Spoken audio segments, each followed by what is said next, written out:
Kalau lu klik video ini, berarti lu sadar kalau lu itu miskin dan lu pengen berubah. Kebanyakan orang miskin itu menghibur dirinya dengan cara dia nyalain orang lain. Dia selalu bilang bahwa ini kondisi ekonomi lagi jelek, ini kesalahan pemerintah, ini salah gua nggak dilahirin sama orang yang kaya. Tapi itu cuma cara mereka semua untuk menghibur dirinya. Lu pernah mikir nggak, di dunia ini uang itu ada banyak sekali ya. Ada orang yang bisa hasilkan puluhan triliun bahkan ratusan triliun per tahunnya. Tapi lu bingung, kenapa uang itu tidak pernah nyampe ke tangan lo? Kenapa tidak pernah ada di genggaman lo? Berarti ada hal di dunia ini yang lu nggak tahu yang orang lain itu tahu. Mereka itu selalu yang gua sebut jual skrip ke lu. Datang ke sekolah yang rajin, kerja yang keras, menabung yang keras, ya kan? Lu sekolah yang rajin, cari nilai yang bagus, dengan nilai yang bagus lu bisa lamar kerja, lu cari gaji naik pelan-pelan lalu nabung di celengan ayam. Itu adalah skrip yang ditanamkan ke lu sejak lu kecil. Jadi setiap kali ya lu punya pemikiran lain yang di luar skrip itu, lu akan ragu dan lu akan takut. Lu tidak pernah diajarin untuk nanya kenapa nasihat yang keluar seperti itu tidak pernah datang dari mulut orang yang kaya. Kalau semua sistemnya tadi yang gue sebut dari sistem edukasi, ya, sistem pekerjaan, itu tidak pernah didesain untuk lu jadi kaya. Tapi itu lu didesain untuk sebagai hamster, ya, lu jadi sebagai hamster yang lari di roda. Lu cuman muter, lu kelihatannya larinya kencang tapi lu lari di tempat. Simpelnya ya, ketika lu sekolah nih, lu lulus sekolah, lu dijanjin apa? Ketika lu lulus kuliah, lu pasti bisa dapat pekerjaan lebih gampang kalau S1. Padahal itu bohong secara total. Ketika lu naik gaji, tapi semua barang yang lu beli di sekitar lu itu udah ikutan naik. Jadi semua sistemnya ini didesain hanya sebagai ilusi. Lu cuma sebagai hamster yang lari di tempat. Lu disuruh nabung, ya kan? Atau dibikinin hashtag, yuk nabung saham. Lu nabung saham selama 5 tahun, malah sahamnya rugi. Jadi lu udah tadi, ya kan, pertama lu udah cari S1, ya lu udah keluar duit dulu, orang tua lu udah keluar duit buat lu dapat jaminan pekerjaan yang lu dapetnya sulit banget. Setelah lu cari orang dalam segala macam, lu bisa masuk, dapat gajinya naik, hasil ditabung, ya. Hasil tabungannya rugi. Setelah itu semua barang di sekitar lu naik. Mereka itu distraksi lu ya untuk nggak paham tentang ini dengan segala macam cara. Mereka kasih di depan kalian, di algoritma tuh ditampilin paling depan ya. Kalau lu lihat YouTube Indonesia trending, lu akan lihat semua isinya adalah konten entertain. Karena itu adalah yang di-push ya agendanya oleh mereka. Uang itu bukan seperti apa yang lu pikirin. Uang itu bukan cuma sekedar gua ngomong di sini kerja keras. Tukang sapu di bawah kerja keras lebih dari gua. Dan juga bukan hanya tentang kepintaran. Uang itu tentang kontrol ya. Jadi orang yang kaya itu, teman-teman gua yang kaya itu nggak kerja 9 sampai 5. Ya, kadang bisa lebih, kadang bisa kurang. Mereka itu ciptakan sistem. Orang yang jadi kaya itu tidak pernah ikutin aturan main gamenya yang diajarin ke kalian. Sekolah ya, cari kerja, abis itu nabung. Gak ada gua melihat satupun di bumi ini yang benar-benar kaya. Cuma dari ikutin 3 itu. Yang kaya adalah mereka yang punya sistemnya ya. Mereka yang bikin sistemnya. Mereka yang bikin aturan mainnya sendiri. Mereka yang ciptain gamenya. Mereka adalah orang yang nggak play by the rules. Mereka bukan orang yang ngikut aturan. Mereka yang ngakalin aturan-aturan yang ada. Dan orang-orang kaya ini posisiin dirinya selalu menang. Contohnya, inflasi ketika naik. Orang miskin tuh bingung gitu ketika beras itu naik, ketika biaya pendidikan itu naik. Orang kaya ketika inflasi itu mereka malah senang. Ketika inflasi terjadi, semua apartemen gue makin mahal, semua mobil gue makin mahal, semua rumah gue makin mahal, semua aset gue makin mahal. Jadi semua yang gue punya itu makin mahal justru kalau inflasi. Ketika inflasi terjadi justru gue tambah kaya. Itu adalah orang yang mainin aturannya. Lu perhatiin ya, ketika misalnya gue ngomong kripto, Bitcoin di sini, ketika Bitcoin jatuh, ketika saham jatuh, orang lain tuh pusing ya. Orang yang nabung saham bank ya, orang yang nabung Bitcoin itu pusing ketika turun 30%, 40%. Gue di sini pusing nggak? Enggak. Gue masih ada banyak bisnis yang ngasilin gue duit. Orang kaya itu desain hidupnya. Ketika semua sistemnya itu mau coba ngakalin dia yang ngakalin sistemnya. Ketika inflasi itu bunuh semua orang, inflasi bikin gue tambah kaya. Ketika orang bilang, oh ekonomi lagi turun, coba lu datang ke salah satu outlet kita di Bali. Salah satu dari 52 outlet yang grup kita punya. Itu full. Kenapa? Karena itu nggak cuma orang Indonesia yang datang ke sana. Yang datang ke sana ada bule Australia, ada bule dari Inggris. Mereka semua sibuk apa? Buka botol di sana. Ya, jadi nggak tergantung sama ekonomi lokal, bahkan bisnis-bisnis yang kita punya orang-orang kaya ini. Ketika lu kesulitan nabung dari hasil kerjaan lu, orang kaya itu lagi gandain duitnya di hal-hal yang lu bahkan nggak paham caranya. Mereka paham bahwa uang itu adalah sebuah alat, ya, sebuah tool, bukan sebuah reward atau hadiah. Orang miskin tuh kira, oh dapat uang ini kayak hadiah. Orang kaya lihat uang itu sebagai alat. Gue harus ngapain dengan uang ini? Gimana caranya gue bikin prajurit-prajurit ini bisa bekerja untuk gue? Misteri terbesar yang dikasih ke kalian adalah kalian harus kerja keras kan untuk dapetin uang. Kalian harus kerja untuk dapetin uang. Padahal uang itu dicetak, dipindahkan, bukan dicari untuk kalian bekerja. Kita orang-orang kaya bikin sistem untuk gimana cara cetak uang. Orang kaya itu tidak pernah kerja untuk gaji. Lu itu tidak pernah paham ya gimana caranya melihat uang sebagai alat. Lu melihat gaji itu sebagai sesuatu yang membanggakan. Ketika gaji naik, lu wah gaji gue naik. Waktu gue tukar terus untuk uang. Padahal lu hanyalah seorang pion di sistem yang dibikin sama orang lain. Orang kaya itu nggak fokus gimana caranya mereka dapat gaji lebih. Mereka fokus gimana caranya dapetin aset yang lebih. Gimana caranya punya sistem bisnis. Gimana caranya punya investasi yang menghasilkan. Gimana uang itu bisa kerja walaupun mereka udah nggak kerja untuk uang lagi. Orang miskin tuh hanya taunya yuk nabung saham. Orang kaya itu yang bikin emitennya. Mereka yang bikin perusahaannya, mereka bikin sistemnya, mereka gaji karyawannya, lalu mereka listingin di bursa. Kebanyakan kekayaan, ya ini lu bisa cari datanya. Ini dari Profesor Aswad Damodaran. Datanya adalah gak banyak orang yang bikin duit dari pasar saham. Kecuali para owner operatornya. Orang yang listing sahamnya itu yang jadi yang paling kaya. Orang kaya itu punya cara investasi yang kompleks. Mereka punya deal flow yang berbeda dengan kalian. Kalian cuma taunya gimana caranya beli saham perbankan. Orang kaya itu negosiasi dengan cara yang kalian nggak paham. Private equity deals, venture capital deals. Deal-deal yang kalian nggak pernah bisa dapat. Project yang bahkan kalian nggak tahu gimana caranya investasi di sana. Atau gimana caranya diajak untuk investasi di sana. Orang kaya itu selalu punya posisi cash yang mendekati ke nol. Duit gue ya, berdasarkan harta gue yang ada di rekening gue itu kurang dari 0,01%. Itu cuma buat gue hidup sehari-hari. Gue anti banget ngeliat uang di rekening itu, gue anti banget. Orang kaya, oke, kalau mau simpen cash itu di mana? Mereka pasti beli US Treasury. At least mereka mau bungain pasti cashnya. Mereka pasti simpen di mata uang yang kuat. Orang kaya yang gue tahu semua simpen USD atau enggak Singapura dollar. Mereka beli bonds di Singapura. Ya MAS punya Treasury. Mereka tidak ada yang beli bonds di negara berkembang. Kenapa? Karena fiatnya devaluasi, bondsnya nggak ada yieldnya jadinya. Orang kaya itu paham kalau cash itu sampah. Jadi di saat lu ngerasa aman, oke gue simpen uang di tabungan nih.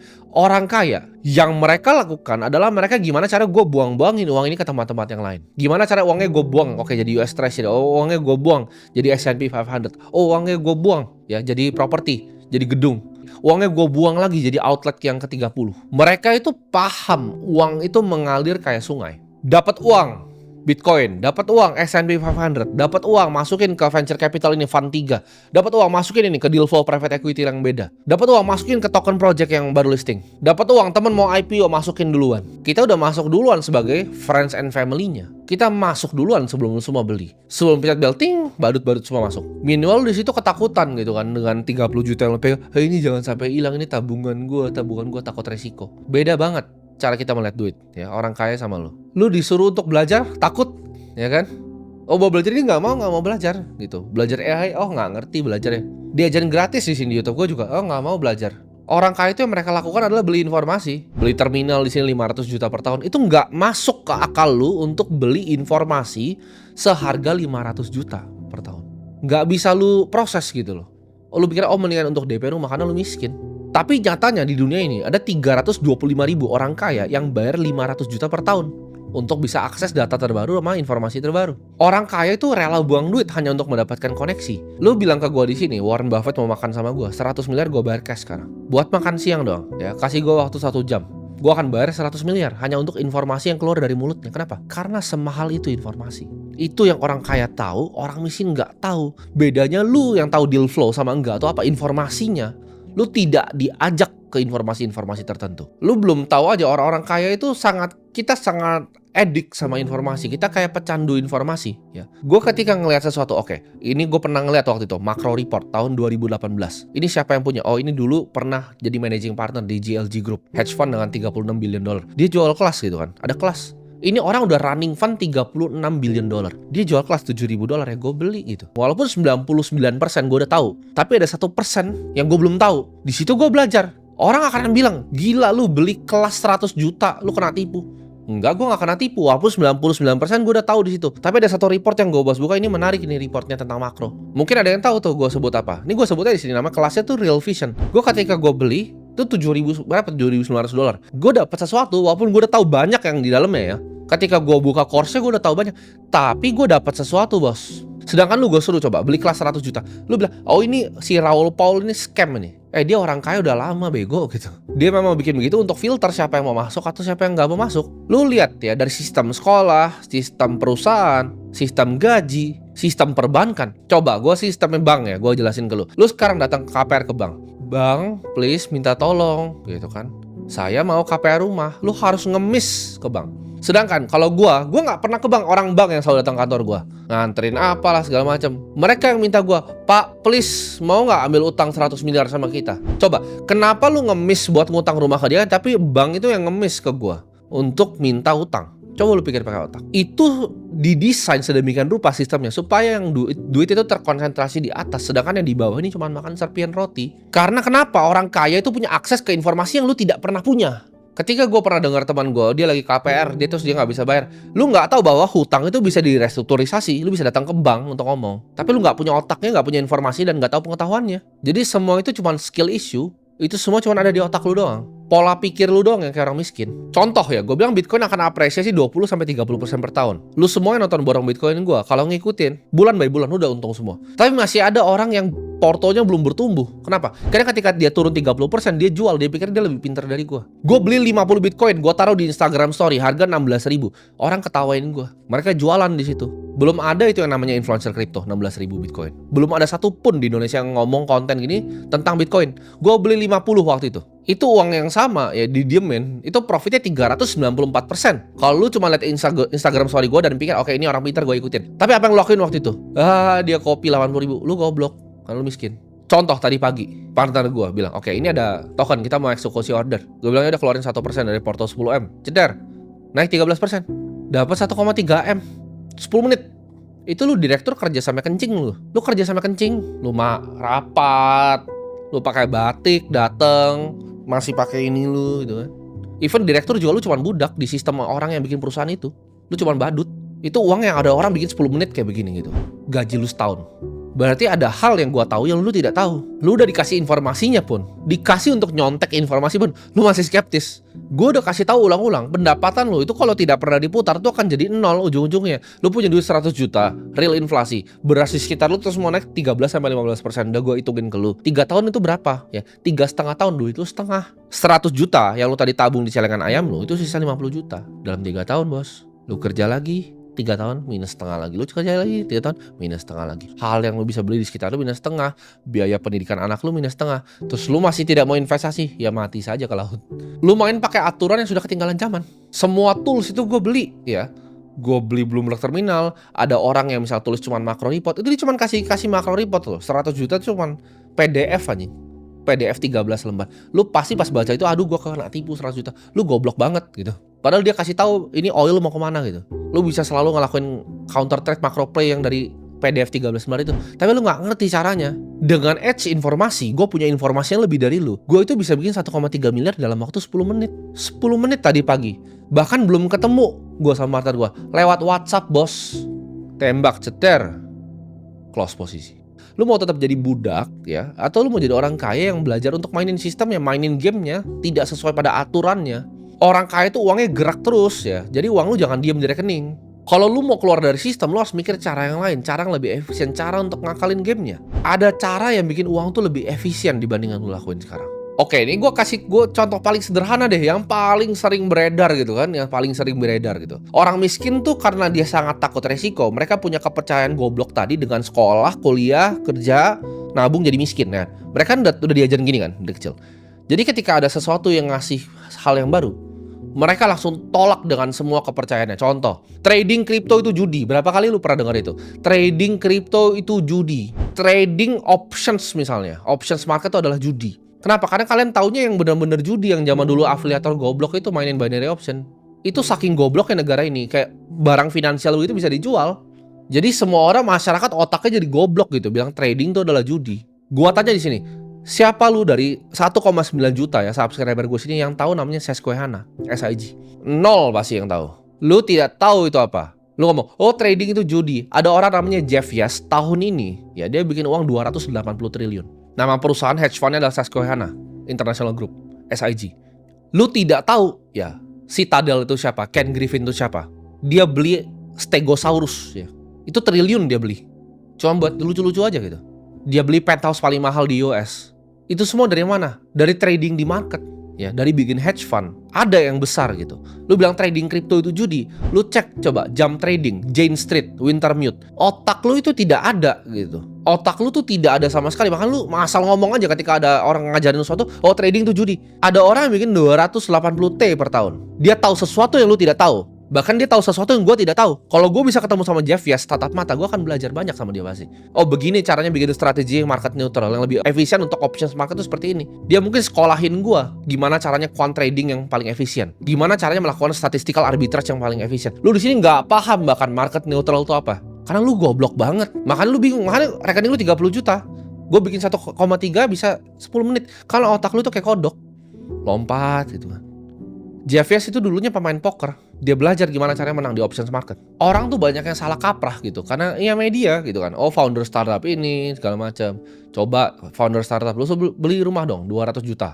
Kayak Ken Griffin. Nggak mampu bos. Suruh beli rumah 5T nggak bisa. Nggak ada uangnya. Karena mereka cuma valuasi yang ngambang sebelum IPO perusahaan buat mereka buang di retail goblok kayak kalian semua. Grab, IPO sadar, buang, dar, selesai. Gamenya begitu terus gitu loh. Kayak kapan kalian mau sadar? Lu dengan otak ikan lu yang kecil itu, lu selalu skeptis dengan semua hal. Oh trading crypto scam. Oh ini scam. Gue udah bilang kripto itu adalah masa depan. Lu masih nggak percaya? Ya wes, kan mau gimana gitu. Lu suka bilang seperti ini ke gue. Gue suka percaya motivasi Timothy, tapi kalau kriptonya gue nggak dulu deh. Kan lu goblok banget. Lu bodoh banget. Lu tuh mikir lu pintar gitu kan. Lu hebat gitu. Gue kasih tahu ya, orang-orang hedge fund tadi yang gue sebut itu bisa beli hidup lu sampai buyut lu tuh 100 generasi ke atas. Tuh nyari duit itu nggak bisa, lu nggak bisa nyari kayak mereka. Lu sampai mati pun nggak bisa nyari duit kayak mereka.